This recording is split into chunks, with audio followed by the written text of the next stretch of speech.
శరణమయ్యప్ప.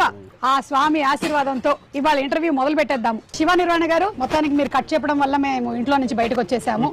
అండ్ అలాగే ఇంకో విషయం, మా అదృష్టం కాబట్టి మా ప్రొడ్యూసర్ కూడా, అంటే one of the producer of Mythri మాతో ఉన్నారు. చాలా హ్యాపీగా ఉంది. చక్కగా వాళ్ళు రావటం అనుకోకుండా వచ్చారు.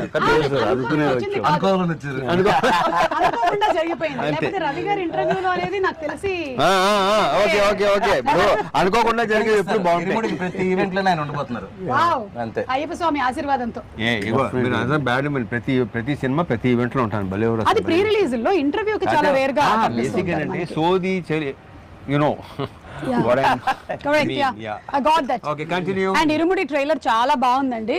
వెరీ వెరీ అంటే ఇంట్రెస్టింగ్. ఒక ఫ్యామిలీ సబ్జెక్టు, రవితేజ గారిని అందులో మేము ఏదైతే చూడాలి అనుకుంటూ ఉన్నామో that kind of a subject. చాలా ఎక్కువ మంది ముఖ్యంగా ఆడవాళ్ళు రిలేట్ అయ్యేటువంటి సబ్జెక్టు పాయింట్స్తో, అండ్ ఆడవాళ్ళ గురించి మీరు తీసుకొచ్చినటువంటి ప్రస్తావనలు, అంటే ప్రతి కూతుర్ని నా కూతురులాగానే చూసుకోవాలి అని చెప్పిన ఆ డైలాగ్ చాలా బాగుంది రవితేజ గారు. రియలీ నాకు కూడా చాలా నచ్చింది.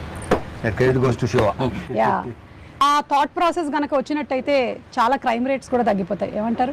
తగ్గాలని తగ్గితే చాలా మంచిది, చాలా సంతోషం, చాలా మంచిది కదండి. సో ఇది మేము అనుకున్నటువంటి ఒక బిగినింగ్, ఇరుముడి అయ్యప్ప స్వామి మాల ఇలా తాగుతున్నారు, అక్కడి నుంచి there is lot of depth in the story అని అర్థమైంది.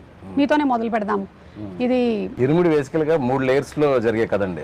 ఇరుముడి అంటే ఇరు అంటే ఇద్దరు కదా, ఇద్దరి మధ్యలో ముడి అని అర్థం. సో ఇది ఎందుకు ఇరుముడి అని టైటిల్ పెట్టానంటే, ఒకటి ఏంటంటే అయ్యప్ప స్వామికి అతను కొలిచే ఒక భక్తుడికి మధ్యలో ముడి, అదొక బంధం. 2 ఒక ఫాదర్ కి డాటర్ కి మధ్యలో ముడి.